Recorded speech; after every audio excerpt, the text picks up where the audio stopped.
¿Qué pasa? Ahí tenemos que aceptar la transmisión en vivo. Sí, bueno, entonces aceptan, porque los concursos son públicos. Entonces se ha decidido hacer la transmisión en vivo a los fines de cumplir la reglamentación vigente.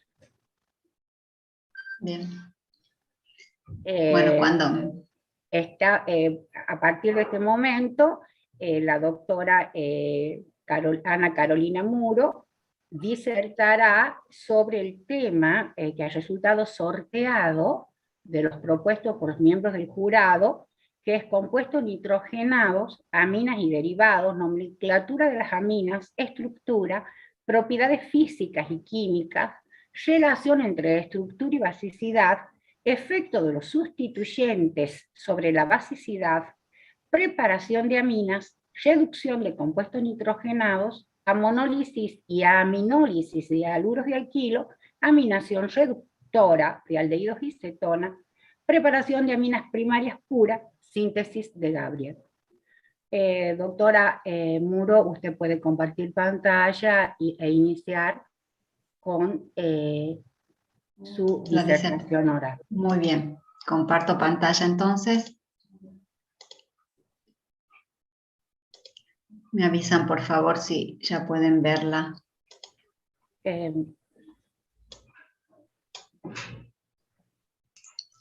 perfecto. Bien. Bueno, voy a dar inicio entonces a la clase de compuestos orgánicos nitrogenados, dentro de ello amina y derivados, que corresponde al tema 6 del programa de la asignatura Química Orgánica 2 de la Facultad de Bioquímica, Química y Farmacia. En esta clase vamos a ver la nomenclatura de las aminas, la estructura, las propiedades físicas y químicas, como así también algunos métodos de la biosíntesis de las mismas. ¿Cómo definir o clasificar una amina? Para esto hay que tener en cuenta la estructura del amoníaco, en donde vamos a considerar la sustitución total o parcial de los hidrógenos de esta molécula, y ahí vamos a ir definiendo o clasificando los tipos de aminas. Si sustituimos un hidrógeno en el amoníaco, vamos a estar frente a una amina primaria, en donde la sustitución puede ser por un grupo alquilo o arilo. Las aminas secundarias se originan por la sustitución de dos de los hidrógenos del amoníaco por grupos alquilos o arilos y dan origen a la amina secundaria.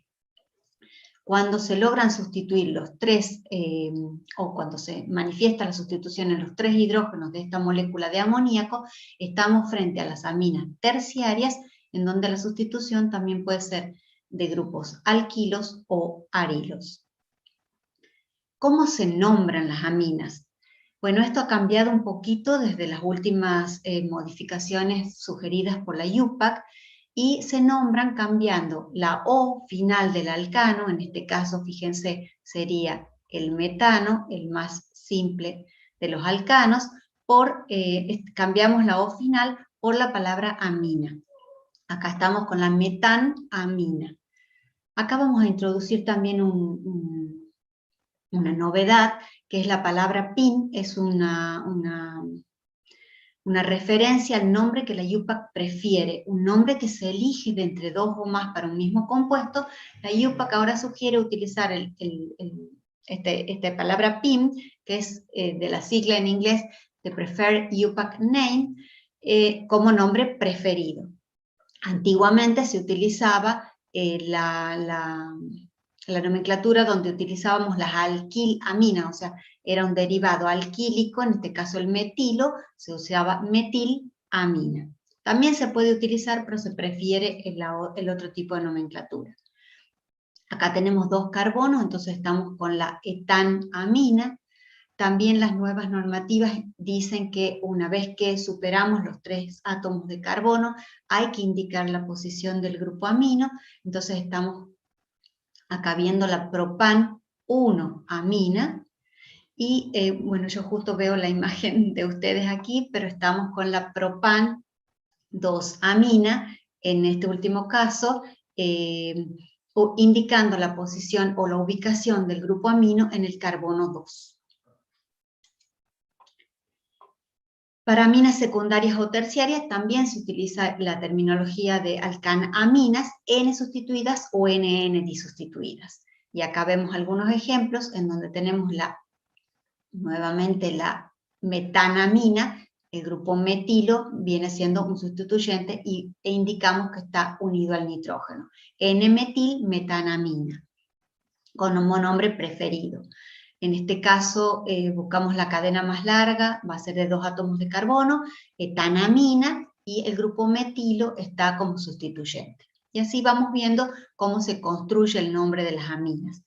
Vamos a tener en cuenta que cuando hay grupos similares vamos a usar los prefijos di o tri. En este caso, por ejemplo, tenemos una metanamina y 2 grupos sustituyentes metilos, con lo cual va a ser la NN dimetil metanamina. Cuando tenemos diferentes grupos, por ejemplo acá, vamos a buscar también la cadena más larga y los sustituyentes se van a nombrar alfabéticamente. Entonces acá tenemos la N-etil, N-metil, etanamina. Cuando tenemos el grupo amino unido a un anillo aromático, estamos frente a una amina aromática. En este caso, una amina aromática primaria, la más sencilla, es la anilina. Este nombre es un nombre común, si ustedes se fijan, ya la vienen escuchando desde hace mucho tiempo. La anilina es un nombre retenido para la IUPAC, o sea, es un nombre común que lo retiene la IUPAC como usual. Ahora bien, acá en este caso coincide con el nombre IUPAC preferido o PIM. También podemos encontrarla como benzenamina o fenilamina. Fíjense que acá también hay una modificación en cuanto a las últimas sugerencias de la IUPAC, ya que cuando teníamos un grupo metilo unido a una anilina, nosotros hablábamos de las toluidinas.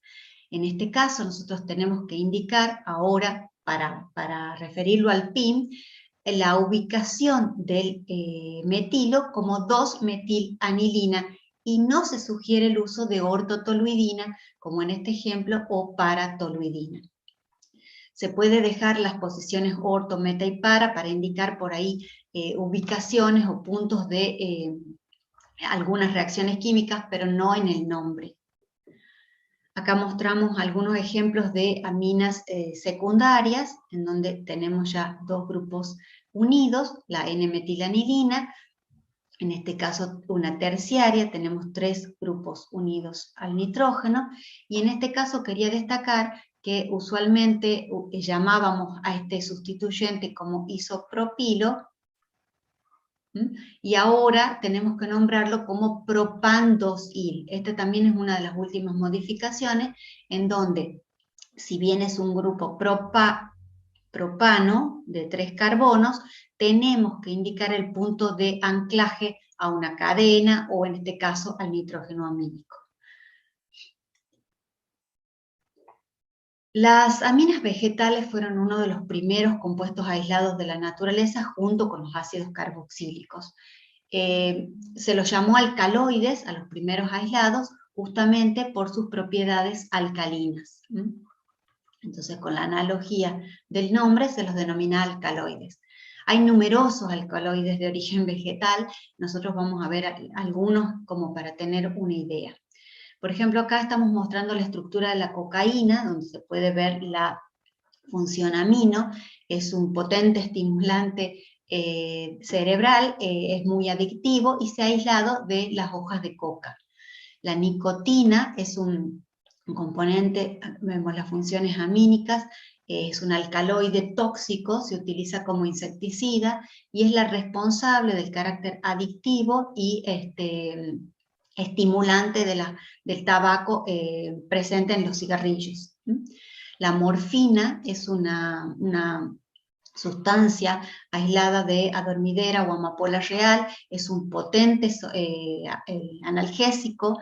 Cuando se habla de que ya se está usando morfina, es como un punto máximo de analgesia en lo que es la farmacología.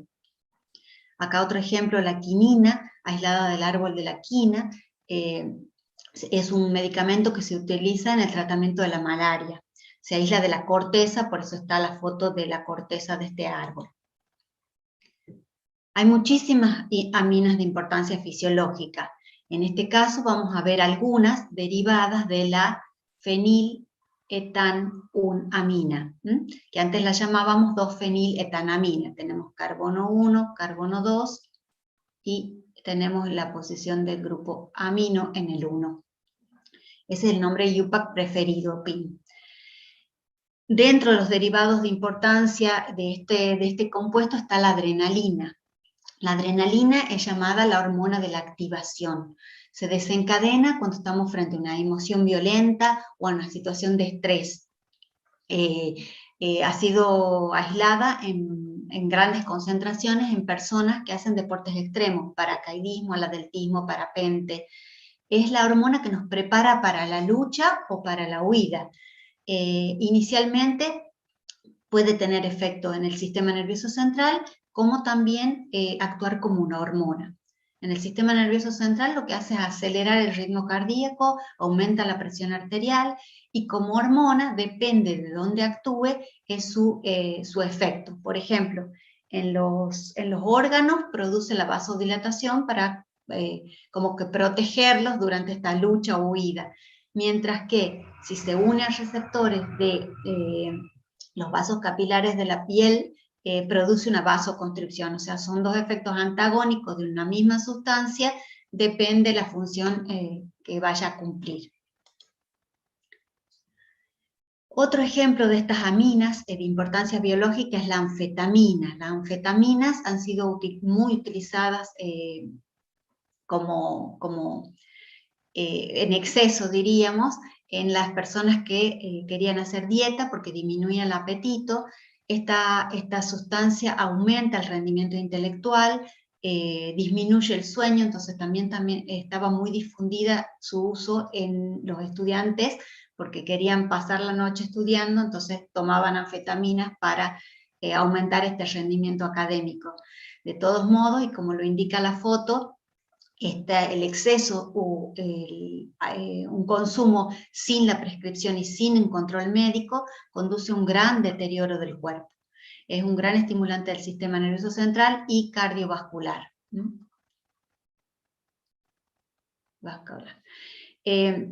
Otro compuesto de importancia biológica es la mescalina, que es un potente alucinógeno. Ha sido aislado del cactus peyote y era muy difundido su uso, sobre todo en la zona de México, creando grandes alucinaciones.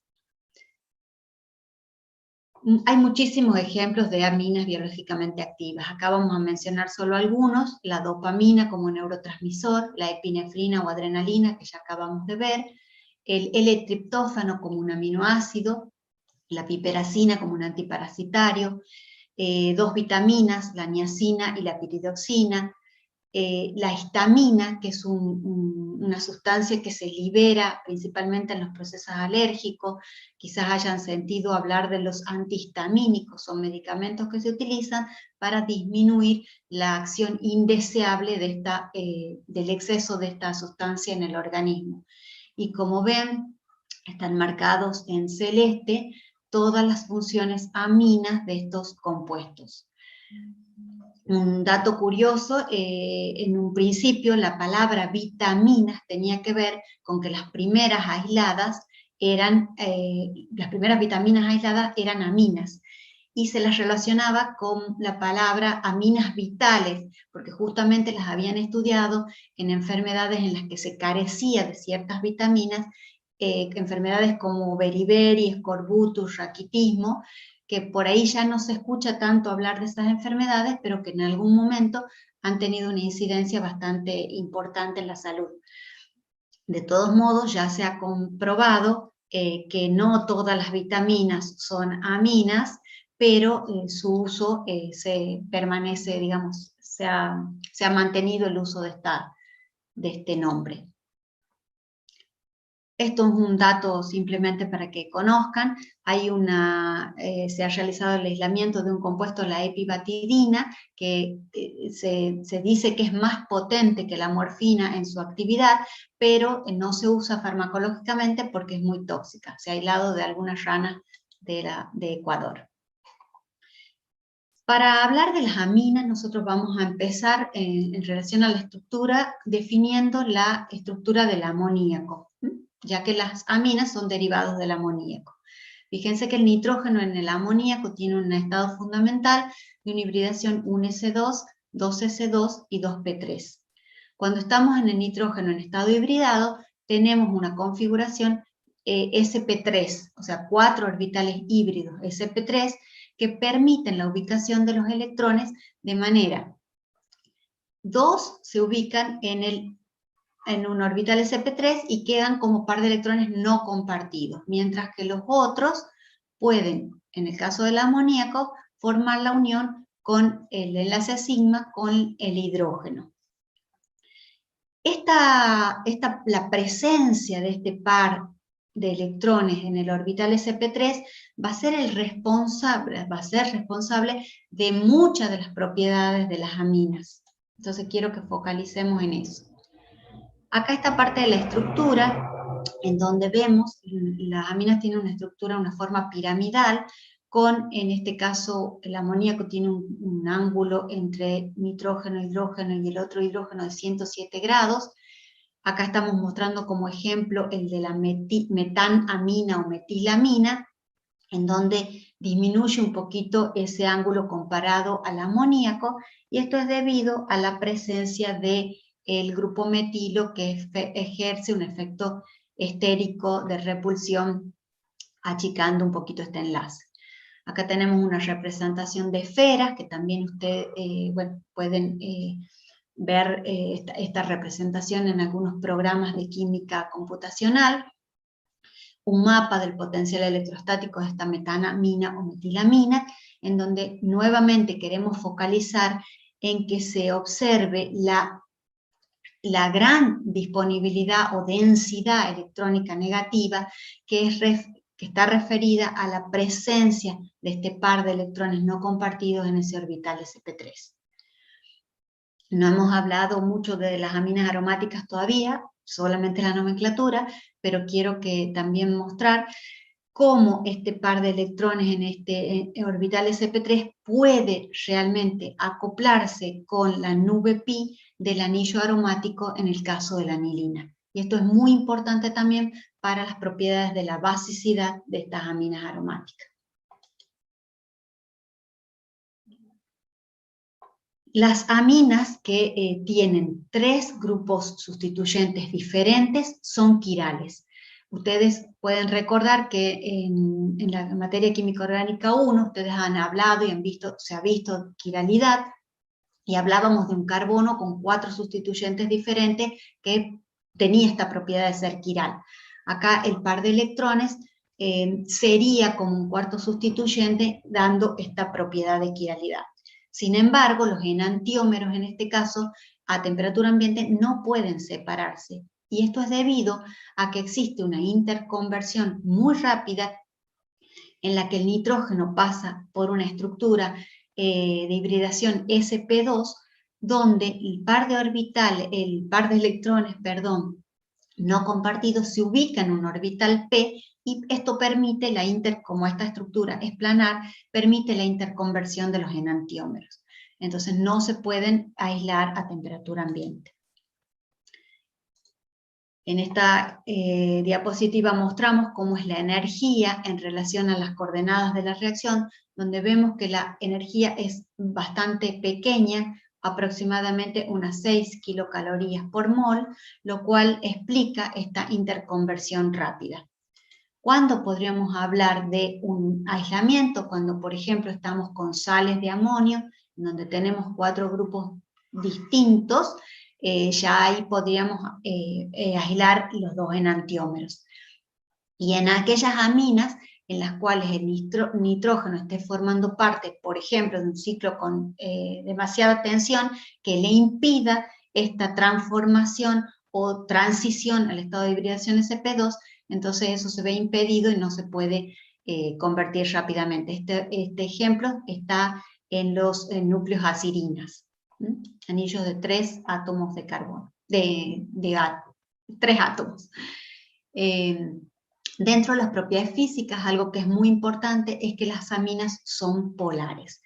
El momento dipolar, recuerden que es una magnitud vectorial, se expresa con un vector que siempre va del lado positivo al lado negativo, la punta de la flecha tiene que indicar hacia el lado negativo, y en este caso hay una sumatoria de los vectores entre nitrógeno y carbono, en este caso tenemos una amina secundaria, hidrógeno y nitrógeno, y el propio vector que está entre el nitrógeno y el par de electrones no compartidos. La resultante es un momento dipolar hacia el par de electrones no compartidos.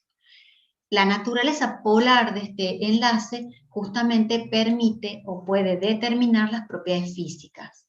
La presencia de este dipolo puede permitir la formación de puente hidrógeno intermolecular, como se muestra acá.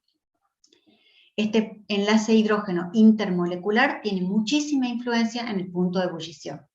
Si nosotros comparamos con un alcano, las aminas tienen mayor punto de ebullición que un alcano. En el alcano no se puede dar este momento, este enlace dipolo-dipolo y ni la formación del puente hidrógeno. Obviamente vamos a comparar masas moleculares similares en lo que estemos analizando para poder comparar el punto de ebullición. Sin embargo, si lo comparamos con los alcoholes, este puente hidrógeno no es tan fuerte como en un alcohol. Por lo tanto, en los alcoholes vamos a tener un punto de ebullición muy por encima del punto de ebullición de las aminas. Acá les dejo un costado, bueno, es una inquietud para que se vaya pensando por qué en un éter podemos tener puntos de ebullición intermedios entre la amina y un alcano. En cuanto a la solubilidad, el nitrógeno es menos electronegativo que el oxígeno. Por lo tanto, va a tender a retener menos el par de electrones que el oxígeno. Esto le permite a las aminas ser altamente solubles en agua. Si comparamos, por ejemplo, la bután, una amina, es infinitamente soluble en agua, mientras que el butanol es parcialmente soluble en ella. Por consiguiente, las aminas son más solubles que los alcoholes en agua.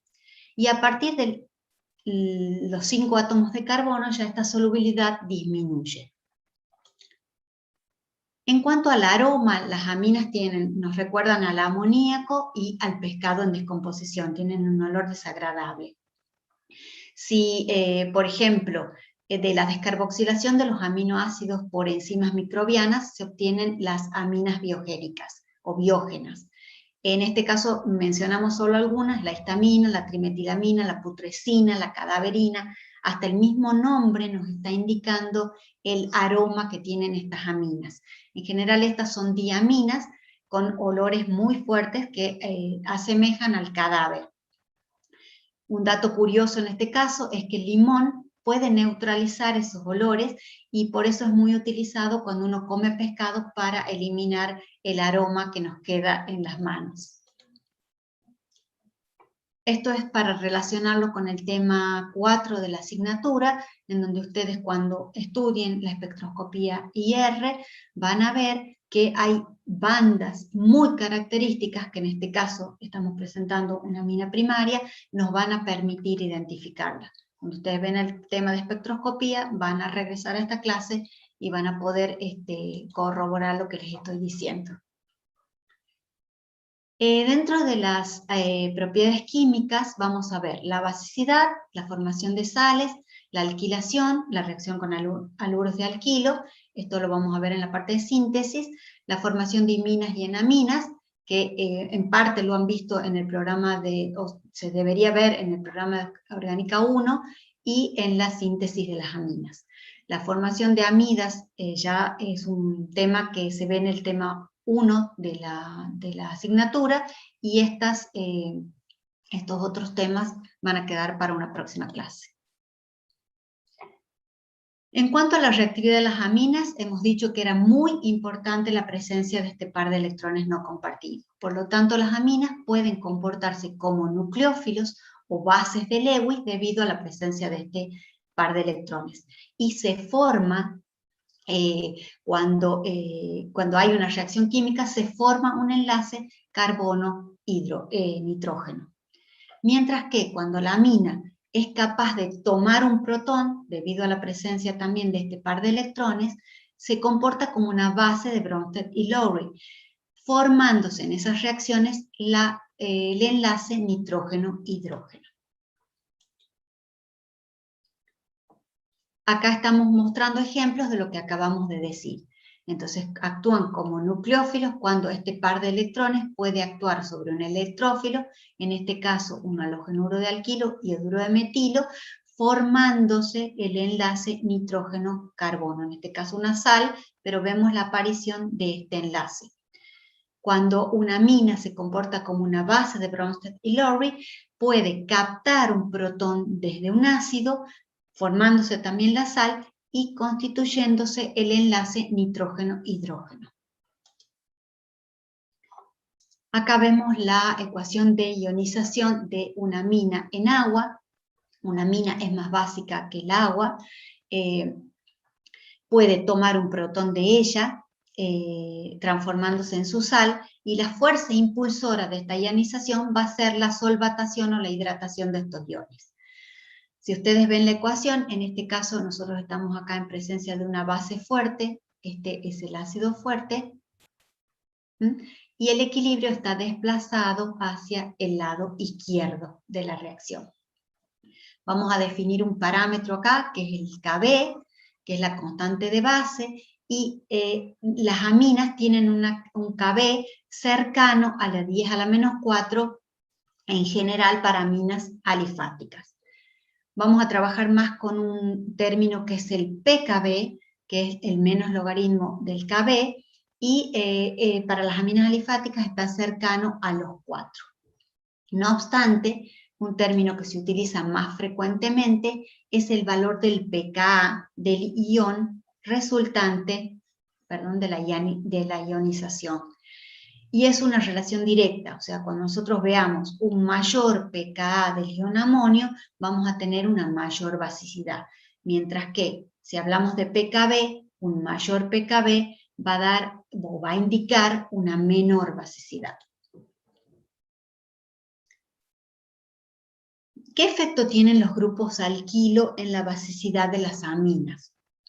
Es un tema que vamos a ver porque va a tener influencia en la basicidad de las mismas.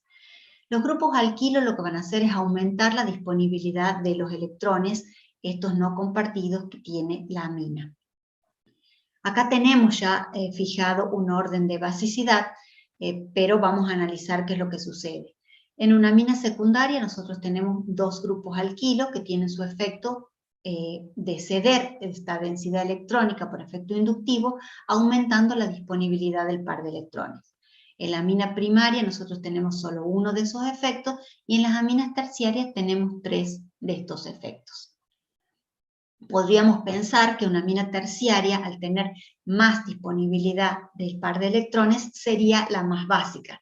Sin embargo, esto no sucede con la mayoría de las aminas. Las aminas terciarias son menos básicas que las primarias y a su vez que las secundarias. Y esto tiene que ver con que en la amina terciaria hay una disminución en la capacidad de formar puente hidrógeno, lo que disminuye la solvatación del ion amonio resultante. Por lo tanto, disminuye su estabilidad y es menos básica que la amina secundaria.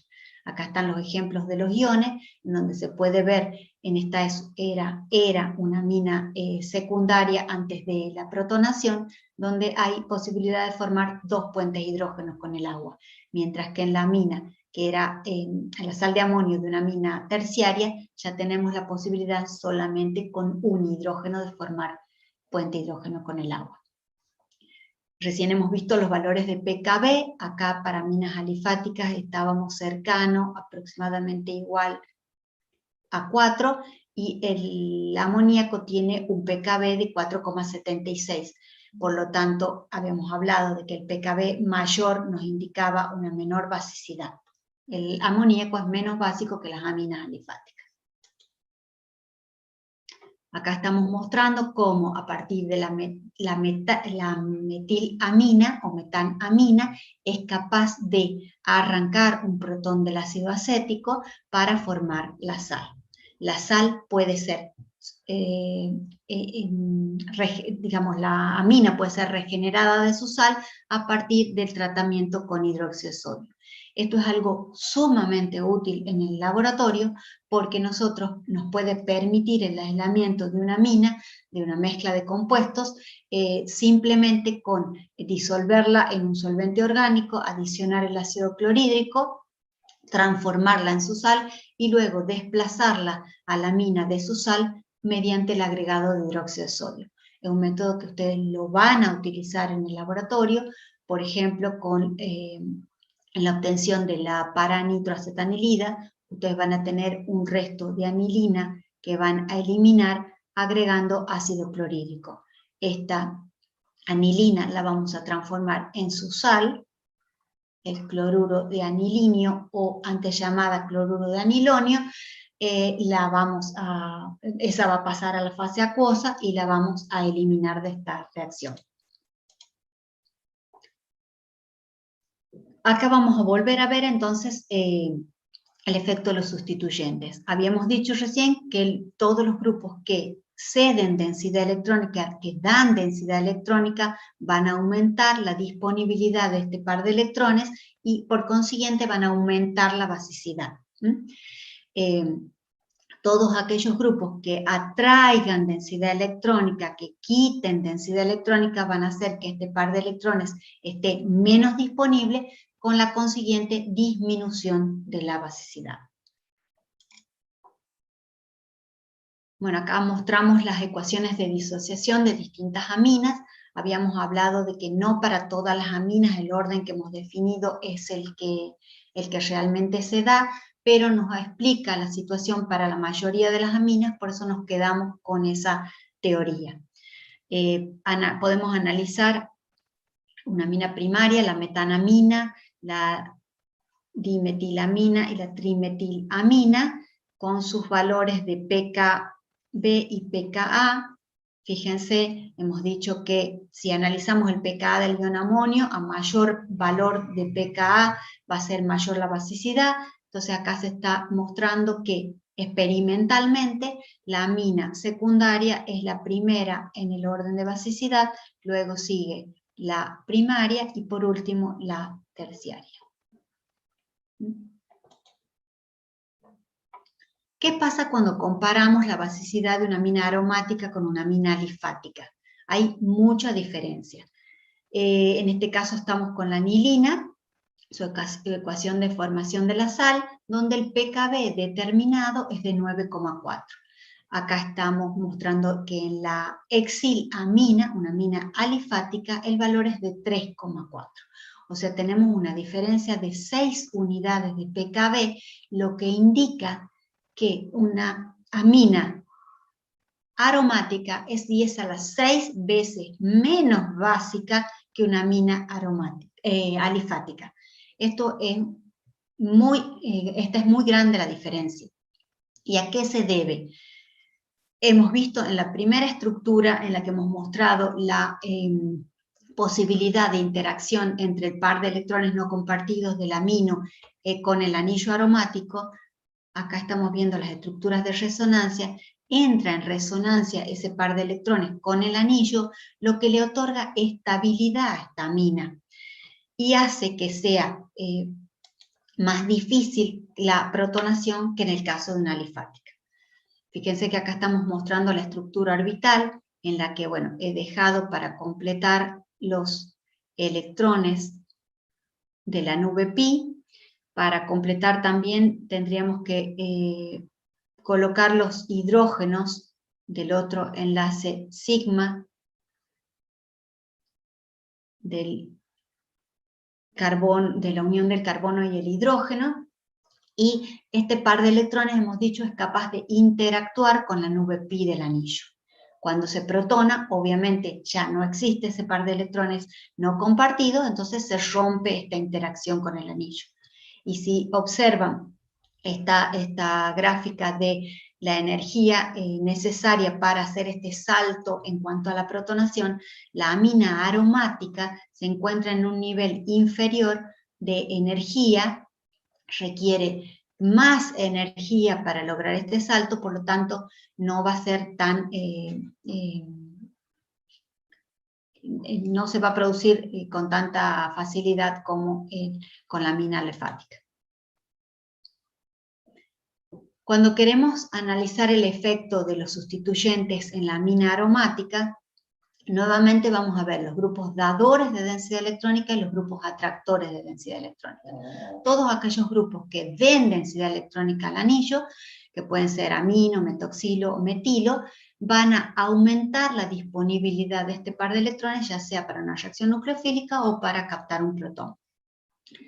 Luego estaría en un término medio, en este caso la anilina sin ningún grupo, y con una menor basicidad, todas aquellas anilinas que tengan grupos que quiten densidad electrónica al anillo.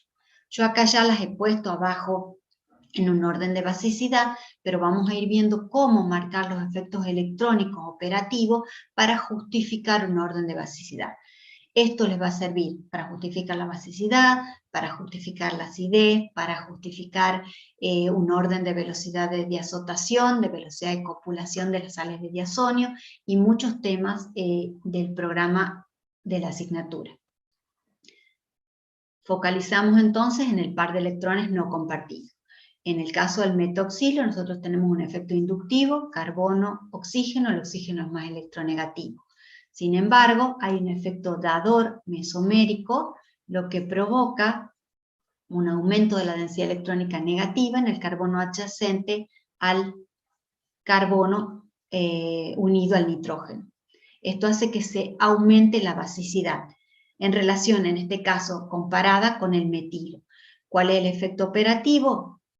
Un leve efecto dador, ya que acá tenemos un carbono con hibridación sp2 y este es un carbono con hibridación sp3. El carbono sp2 es levemente más electronegativo que el carbono sp3. Hay entonces un efecto dador que aumenta la disponibilidad de este par de electrones. En este le vamos a poner una flechita un poco más grande.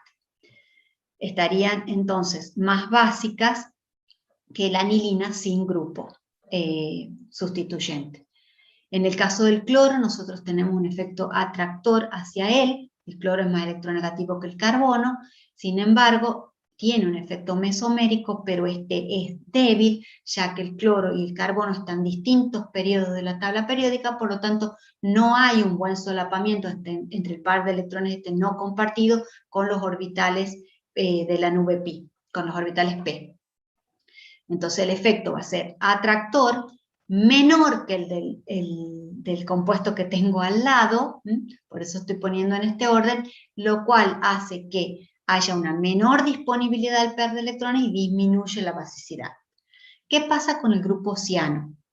Nosotros tenemos un efecto mesomérico atractor de densidad electrónica, tenemos, perdón,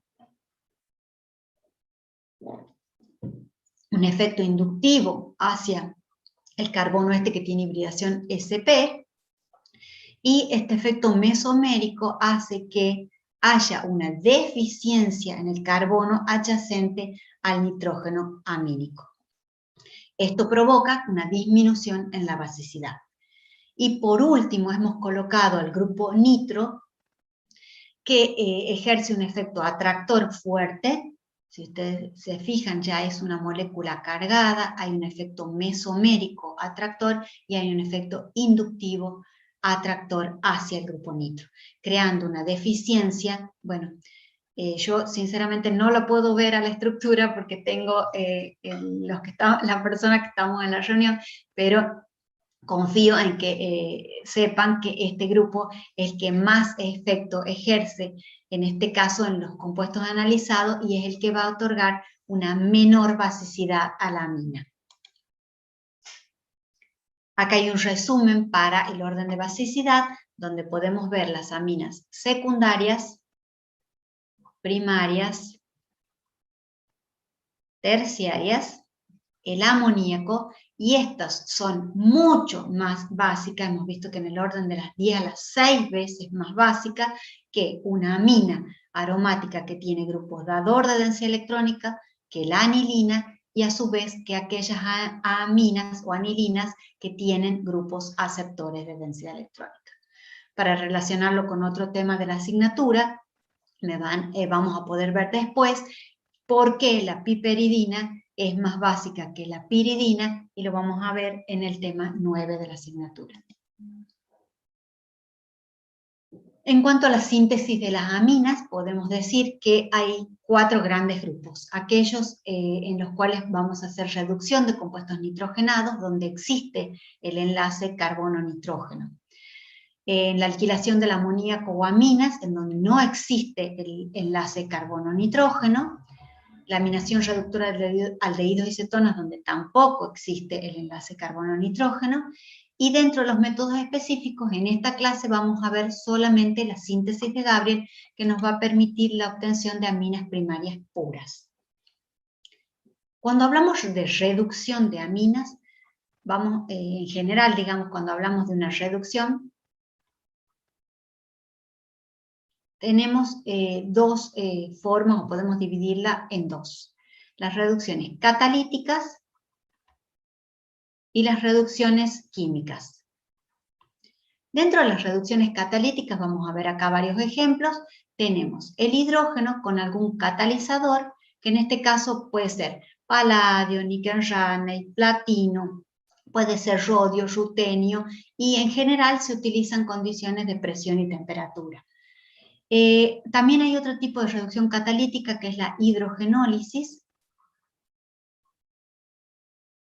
que como su nombre lo indica, es la lisis en presencia de hidrógeno, y vamos a ver, en este caso, puede ser, digamos, de carbono-carbono, pero nosotros vamos a ver en este caso una hidrogenólisis de carbono-nitrógeno. Dentro de las reducciones químicas podemos tener la adición de hidruro, ya sea por el agregado de, por ejemplo, hidruro de aluminio y litio, borohidruro de sodio.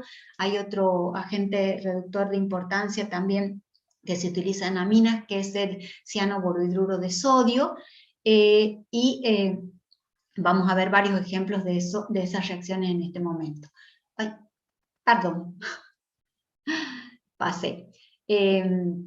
Dentro de las adiciones químicas también vamos a ver la adición de metal ácido. Dentro de las adiciones de metal ácido también vamos a ver acá, por ejemplo, el uso de hierro en ácido clorhídrico. Podemos tener zinc y podemos tener estaño también como ácidos, y el medio ácido puede estar relacionado con el uso de un ácido mineral, de alcohol o de la misma agua. Para la obtención de aminas primarias, como muestra la diapositiva, podemos partir de nitroderivados, de nitrilos, de aldoximas, de cetoximas o de amidas, en donde vamos a utilizar ya, acá en este caso, hidruro de aluminio y litio. Si recordamos en el tema 1 de esta asignatura, siempre usábamos el hidruro de aluminio y litio cuando teníamos centros, en este caso tengo un carbonilo, siempre polarizamos. Cuando tenemos centros con deficiencia electrónica, preferimos este agente reductor. Para la obtención de aminas secundarias,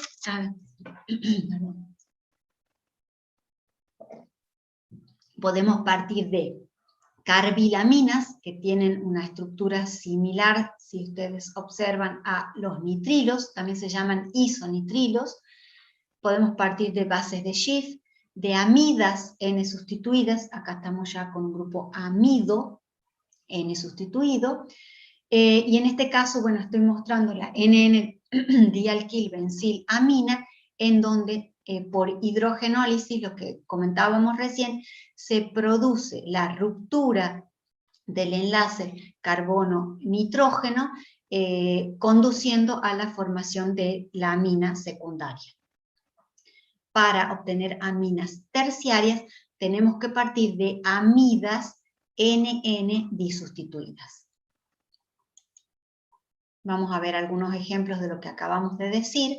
Por ejemplo, en este caso se muestra genéricamente una amida NN disustituida, y la reducción la hacemos con hidruro de aluminio y litio para obtener una amina, en este caso terciaria. Acá el ejemplo específico ya con una amina, estamos partiendo de una amida no sustituida, y la reducción la hacemos con hidruro de aluminio y litio para obtener una amina primaria. Cuando utilizamos un nitrilo como sustrato, podemos usar tanto el hidruro de aluminio y litio o hidrógeno en catalizador. Acá el ejemplo muestra la reducción del pentano nitrilo con hidrógeno. Habíamos mencionado que necesitábamos usar en muchos casos presión y temperatura para la obtención de la amina. A partir de una ácida de alquilo, la reducción puede ser hecha, en este caso el ejemplo muestra con hidruro de aluminio y litio, en donde también obtenemos la amina primaria. Cuando hablamos de reducción de nitroderivados, en este caso nitroderivados aromáticos, yo acá presento a partir del benceno, ampliando un poquito la síntesis que podríamos pensar. Podemos, esta mezcla se llama mezcla sulfonítrica, la mezcla de ácido nítrico con ácido sulfúrico, y si nosotros trabajamos a 60 grados centígrados, tenemos el nitrobenceno. El nitrobenceno se puede reducir hacia anilina utilizando también hidrógeno y platino o el método de metal ácido. Lo que sí acá tenemos que tener en cuenta es que tenemos que realizar un segundo paso de la adición de hidróxido de sodio para liberar a la amina de su sal. En este caso no se utiliza hidruro de aluminio y litio. En el caso de tener un derivado dinitrado, por ejemplo, podemos obtener este derivado a partir del benceno por mezcla sulfonítrica y con mezcla sulfonítrica y un calentamiento a 120 grados, podemos hacer una reducción selectiva de uno solo de los grupos nitro utilizando sulfuro de amonio. 80 grados centígrados se logra la reducción específica de uno de los grupos, selectiva se dice. Otro método que también me permite la reducción selectiva es la hidrogenación con hexeno y paladio, que me permite incluso tener un mayor rendimiento de este mismo compuesto. Acá he puesto un cartelito que dice que no se realiza la reducción selectiva en para. ¿Qué es lo que sucede en para? Si nosotros tenemos el grupo nitro, lo voy a hacer desarrollado para poder explicar un poquito mejor. Habíamos visto recién cuando marcábamos los efectos electrónicos que el grupo nitro tiene un efecto atractor de densidad electrónica, por efecto mesomérico y por efecto inductivo, dejando deficiente al carbono adyacente al grupo nitro en este caso.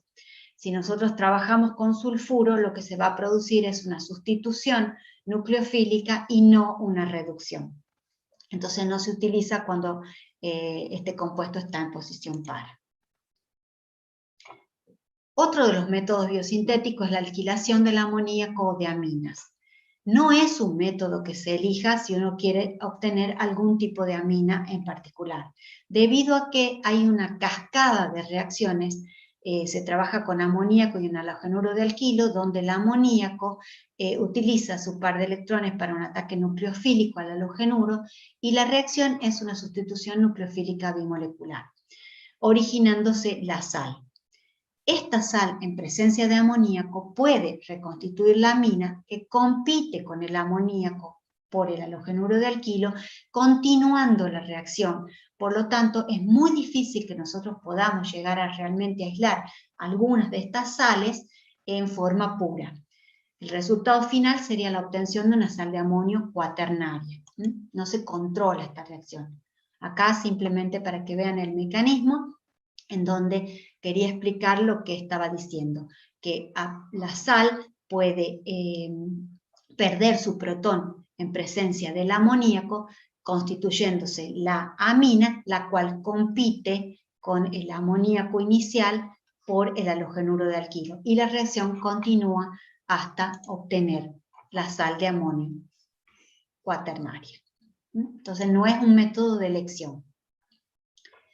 En cuanto a la aminación reductora de aldehídos y cetonas, es un método que nos permite, acá vamos a poner que puede ser hidrógeno, si estamos frente a un aldehído como sustrato,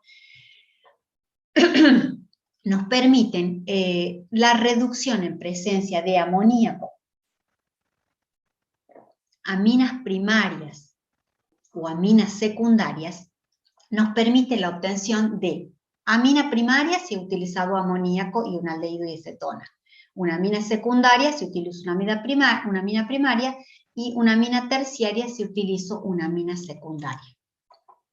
Acá mostramos los mecanismos de estas reacciones en donde hay un ataque nucleofílico del par de electrones no compartidos del amoníaco. Recuerden que este es un centro deficiente, polarizamos siempre el enlace, y se produce una estructura inestable que conduce a la formación de una imina. Esta imina, por reducción, hidrógeno y catalizador, presión y temperatura, nos va a conducir a la formación de las aminas primarias. Lo único que no me gustaba de este esquema es como que manifiesta que la pérdida de agua en esta estructura intermedia es dentro de la misma molécula, y bueno, eso realmente no es así, pero a los fines didácticos está bueno que lo veamos de esa manera. En cuanto a la utilización de una amina primaria o secundaria sobre un aldehído y cetona, acá vamos a pasar por intermediarios, en el caso de una amina primaria, una base de Schiff, que por reducción va a conducir a la amina secundaria.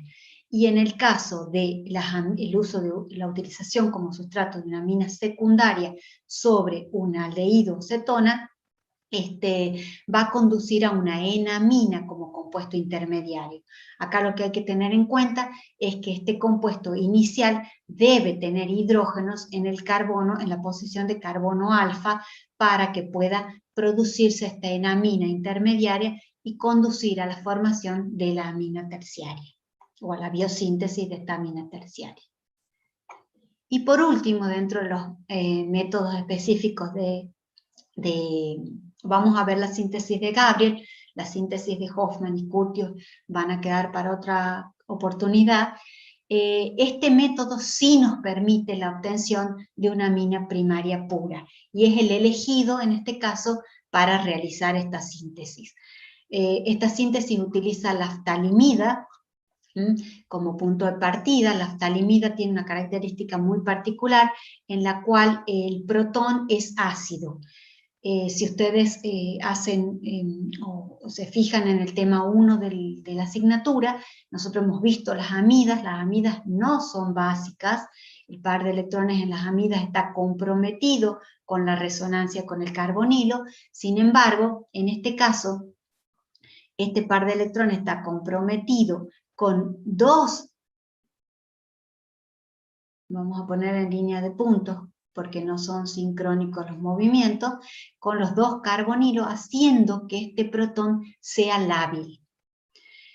Esto nos permite que en presencia de hidróxido de potasio se forme la ftalimida de potasio. Este es el compuesto, como ven que también puede dispersarse esta carga negativa en los dos carbonilos, entonces tiene una buena estabilidad.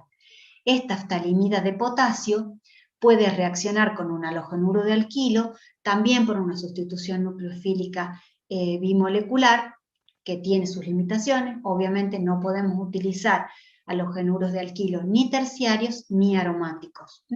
Esa es temática de Química Orgánica 1, pero vale la pena recordarlo porque podemos plantear síntesis en las cuales tenemos que focalizar en cuál va a ser el halogenuro que queremos utilizar. El grupo R genérico de este halogenuro va a ser el grupo de la amina que nosotros queramos obtener. Se obtiene una alquilftalimida por reacción entonces de la ftalimida de potasio con el halogenuro de alquilo, y acá tenemos varias posibilidades para recuperar la amina. Si utilizamos una hidrólisis ácida, voy a marcarla con un círculo, lo que vamos a obtener es el ácido ftálico y la sal de amonio, no la amina, que luego la recuperamos por adición, por ejemplo, de un hidróxido de sodio. Y si utilizamos la hidrólisis básica, la voy a marcar con un rectángulo, lo que vamos a obtener es eftalato de sodio y la amina. Otra técnica que se utiliza también para la recuperación de esta amina es el uso de la hidracina. La hidracina me permite la obtención, es como voy a hacer como una acilación en realidad de estas hidracina, obteniéndose la talhidracina y la amina primaria. Entonces este es un método de elección si quiero sintetizar aminas primarias puras. Y por último, bueno, mostramos en esta diapositiva cómo podemos ir relacionando los temas, diferentes temas de la materia, planteándonos la inquietud de diferentes síntesis, partiendo, por ejemplo, de alcoholes, partiendo de los halogenuros, buscando las distintas rutas biosintéticas, si voy a utilizar amoníaco, si voy a incrementar un número de átomos de carbono, si voy a obtener una amina con un mismo número de átomos de carbono, y así sucesivamente puedo ir planteando hipótesis de síntesis o incluso retrosíntesis para aplicar en la asignatura. Esta es la bibliografía que la cátedra sugiere como para estudiar el tema. Tenemos también un apunte específico del tema elaborado en la cátedra. Tenemos disponible el material en el campus virtual de la cátedra y bueno, recientemente hemos publicado un libro en relación a las últimas sugerencias de la IUPAC en cuanto a la nomenclatura de compuestos orgánicos. Muchas gracias y dejo de compartir para volver a la reunión.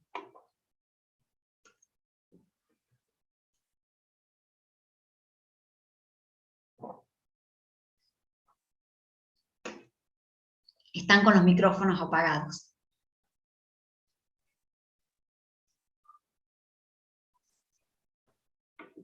Muy bien, entonces ha concluido con, ¿cuántos minutos, chicas?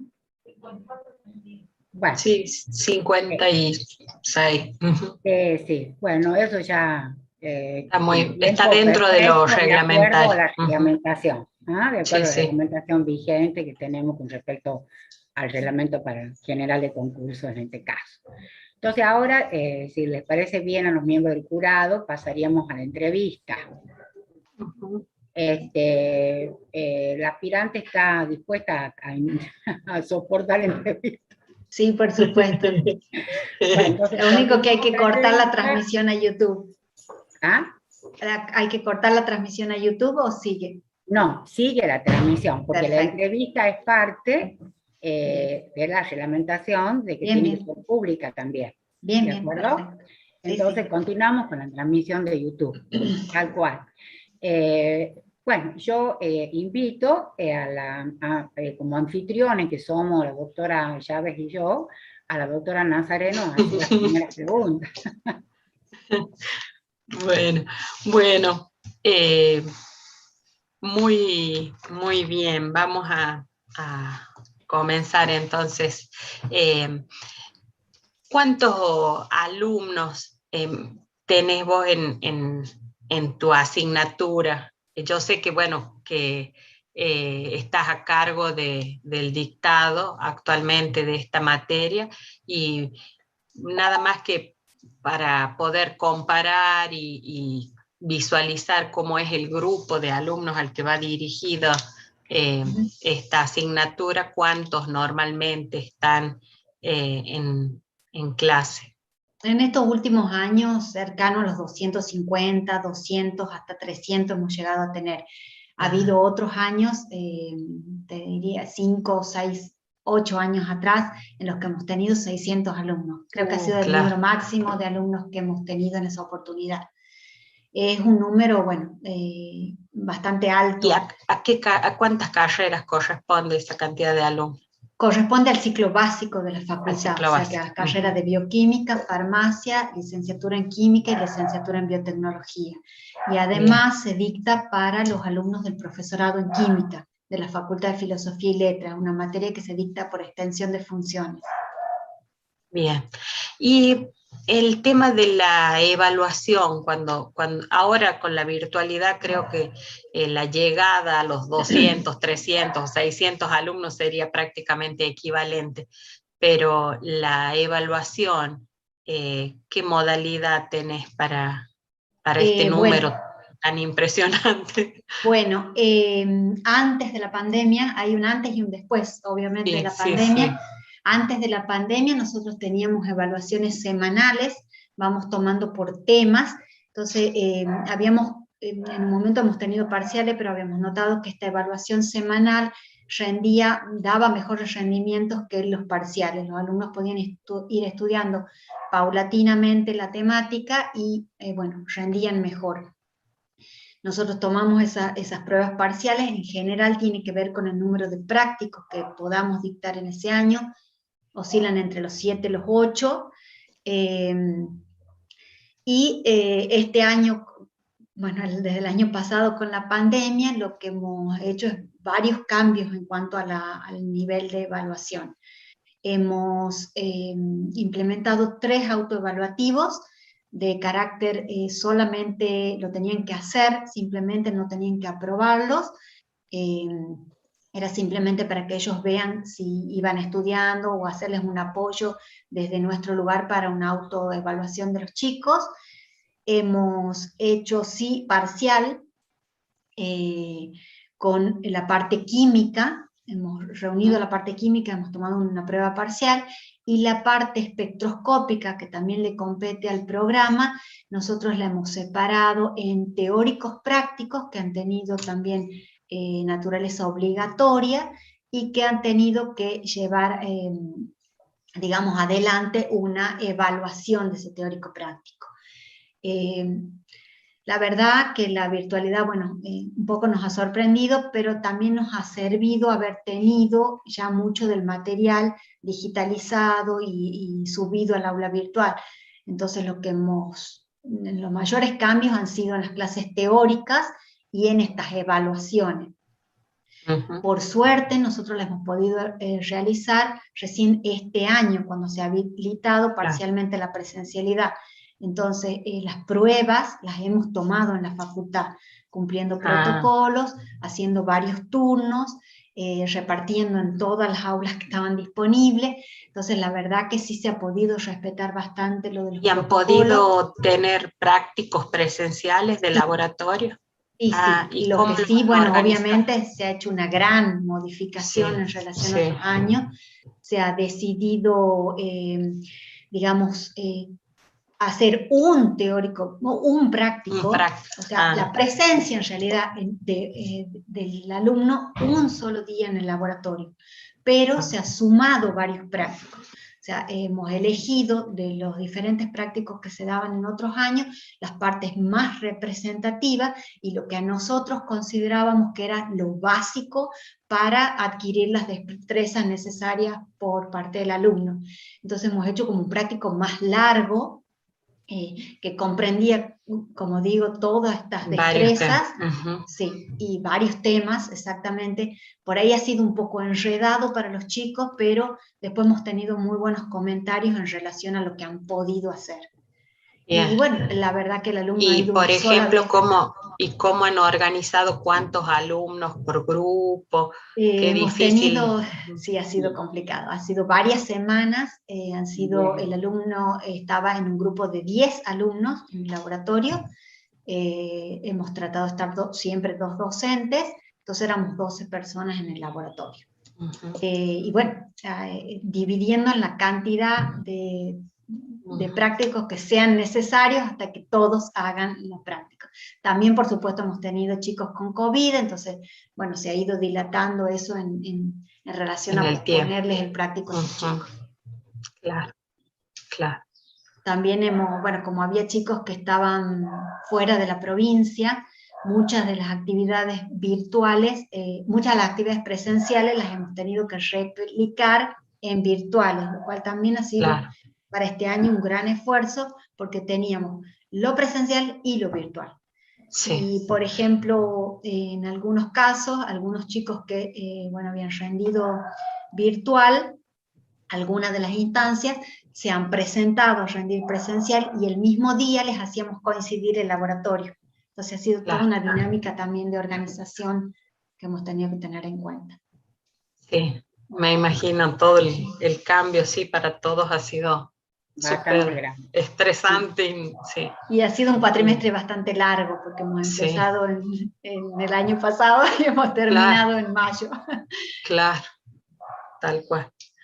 Y te quiero preguntar, ¿qué otras actividades, considerando que es un cargo de profesor y que involucra distintos tipos de actividades, no solo docencia, sino también investigación, extensión o actividades de transferencia? ¿Qué otras actividades llevas a cabo vos Bueno, o propones?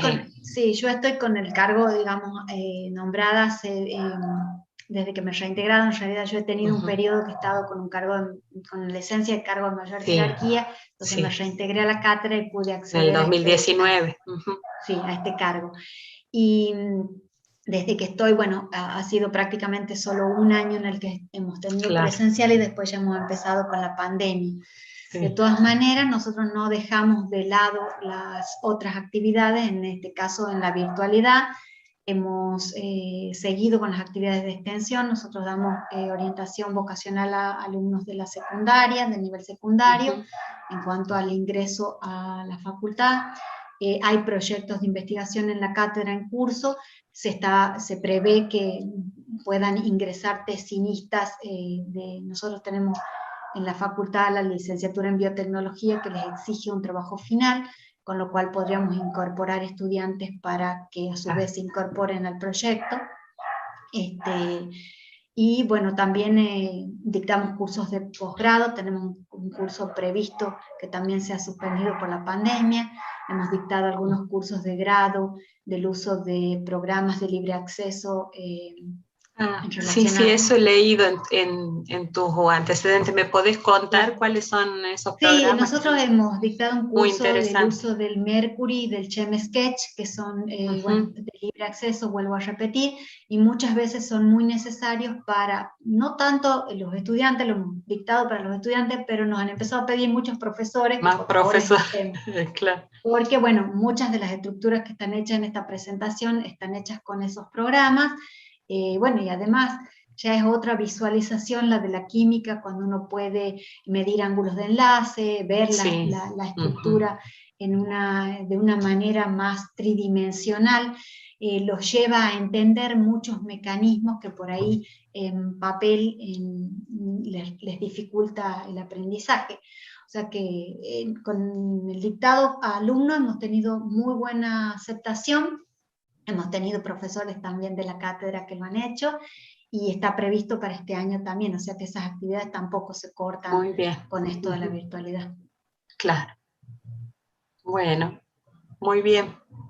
Por mi parte, no me quiero abusar de seguir preguntando. Doctora Nazareno.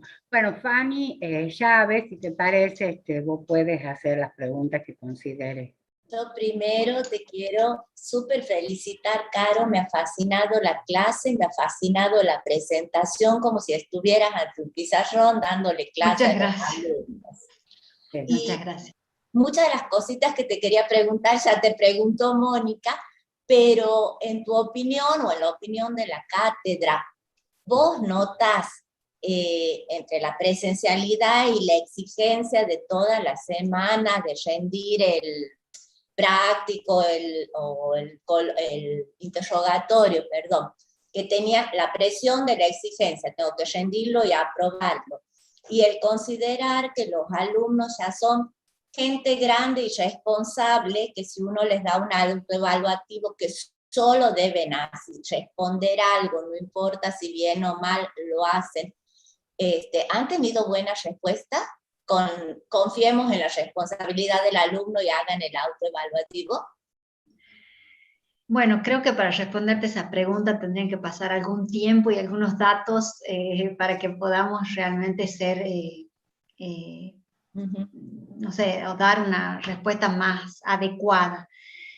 Todavía no, perdón que interrumpa, pero para poder entender, todavía no ha habido una instancia de evaluación de exámenes finales. Estamos empezando, nosotros hemos terminado el cursado en mayo. Sí. Entonces recién ahora han empezado algunos chicos, pero muy poquito, recién ahora vamos a empezar. Claro. sería muy interesante incluso seguir a cada alumno en particular, o sea, a los alumnos de esta promoción. Yo creo que la presencialidad tiene esa ventaja de que el alumno, la presión, como vos decís, de rendir semanalmente los obliga al estudio. La virtualidad, y es una de las desventajas que he venido escuchando en muchísimas de las charlas de la temática, tiene esa desventaja que dependemos de la autonomía del alumno. Y bueno, nosotros tenemos la materia en alumnos de segundo año, que prácticamente son jóvenes aún. Y por ahí no toman esto con la responsabilidad de decir, bueno, tengo que ir estudiando paulatinamente para lograr tal objetivo. Es como que el estudiante espera hasta el final y por supuesto los temas se acumulan y es muy difícil entender la química orgánica en una semana o en 2 semanas, que puede ser el tiempo que uno les da para estudiar para un parcial. Me parece que el estudio paulatino da mejores resultados, pero es una opinión personal. No, perfecto. Coincido totalmente con vos porque también hemos tenido la misma experiencia en la cátedra y el hecho de que no sea obligatorio sacarse una nota, no lo hacen. Lo dejo para el final, para, bueno, ya veré cuándo. Y coincido con vos que en 2 semanas no se estudia. Por mí está bien, no te quiero demorar más, Caro. Gracias. Bueno, ha sido un gusto, Caro, escucharte. Gracias. Y como la profesora titular de esta cátedra, también quiero recordar que nosotros hemos dejado, doctora Nazareno, todas nuestras clases han sido grabadas, es decir, se dictaban en el horario exacto, cumpliendo todos los webinars, sobre todo el doctor Córica, que nos resultó buenísimo. Entonces, las clases, cumplíamos el horario de clase, donde el alumno tenía el acceso con anticipación al cronograma exacto, y en base, y luego se dejan, o sea, fueron sincrónicas y asincrónicas. Sí. Entonces, ahí Muy sí bien. nos dimos cuenta de que el alumno apelaba, comenzó a tener muy pocos alumnos, pero luego el alumno accedía a las clases ya asincrónicas. Claro. La mayor parte de las clases teóricas que han estado a mi cargo, como el 80% de las que fueron dictadas por OneNote, en donde se van introduciendo además videos, ¿no? Porque esto nos ha permitido la virtualidad también tener, como Carolina, como docente que ha sido y gran colaboradora, videos que nos ha permitido introducir además videos importantísimos, como es el de Brunet Romero Brunet, que me ha parecido buenísimo para las partes prácticas. Y no, eso, al organizar la clase, es más amena para el alumno, ¿no? Sí, sí. Y tiene la posibilidad de volver a verla.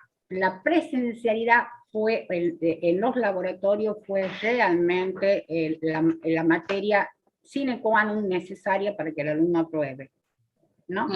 Bueno, basado así en este pantallazo que me ha parecido que quería agregar para que, ya que sos Sí. la extranjera.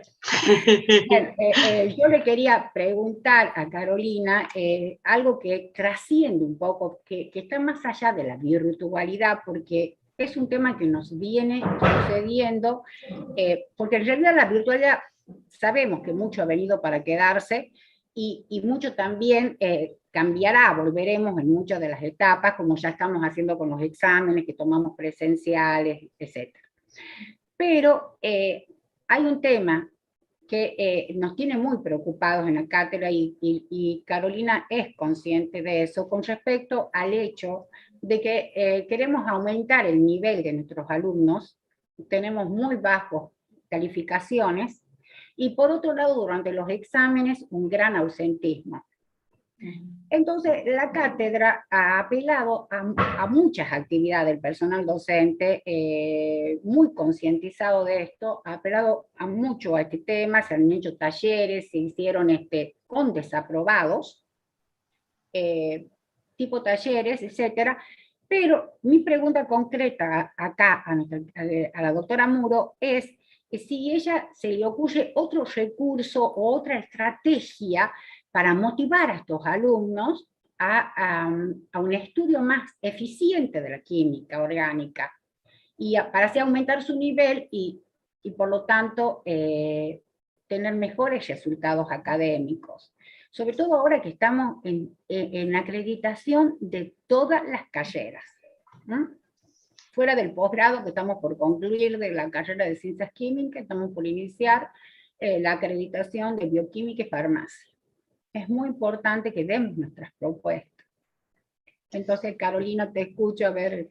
Sí, yo, bueno, como vos decías, es una temática que viene de hace muchos años atrás. Yo sí he notado, por los números incluso, que nosotros hemos hecho varios trabajos de estadística en cuanto al examen de la materia, de la asignatura.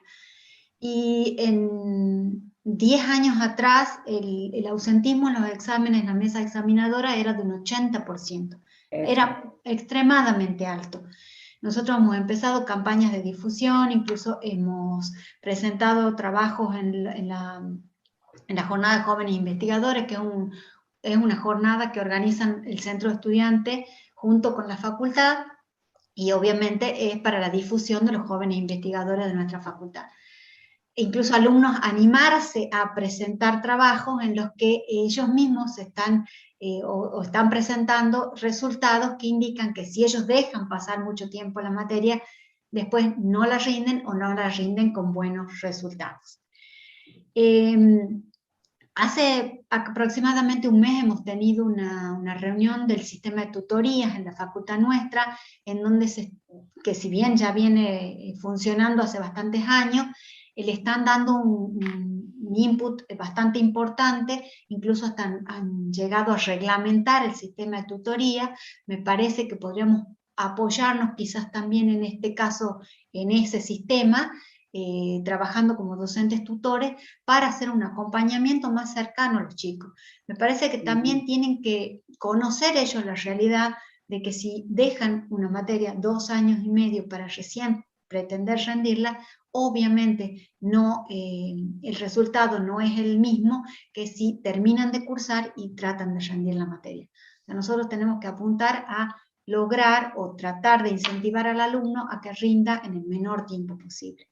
Incluso de nuestros estudios hemos visto que la nota numérica, que por ahí no sería lo más interesante, pero la nota numérica disminuía muchísimo a medida que nos prolongábamos en el tiempo. Y eso ha sido analizando a cada uno de los chicos, o sea, viendo cada promoción, bueno, cada alumno ha egresado tal día, ha terminado la materia tal día, cuando se presenta a rendir. Bueno, me parece que son estudios que son interesantes para hacer, por ahí lerdos, pero nos permiten tomar decisiones a futuro.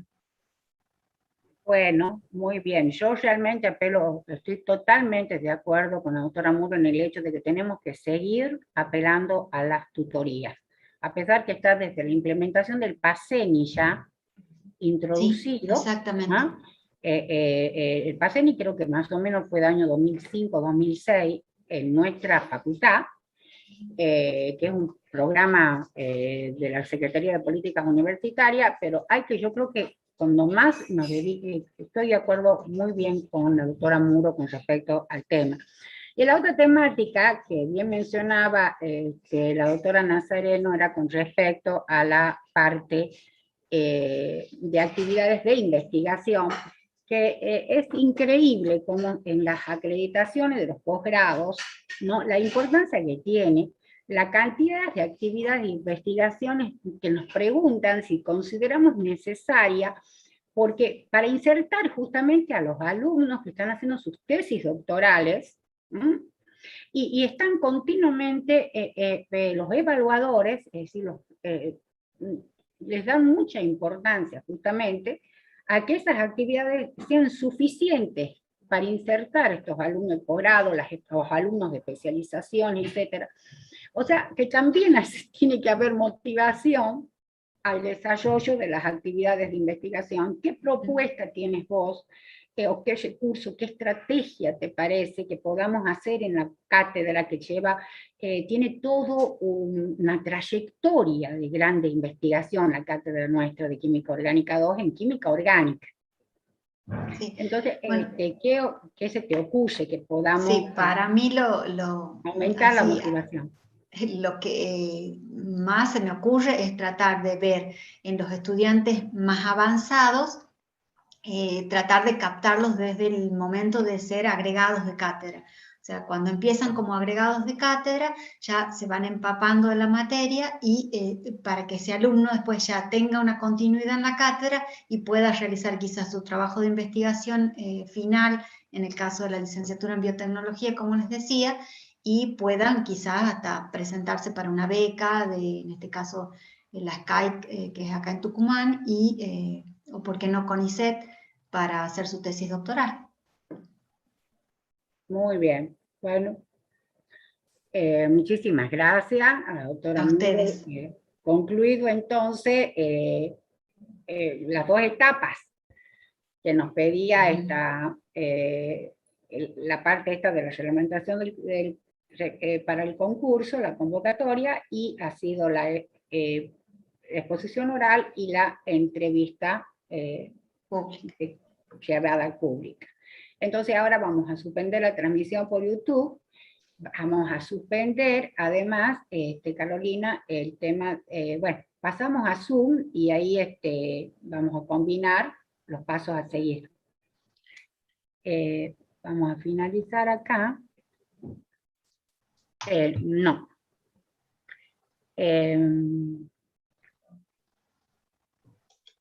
Detener la transmisión en vivo.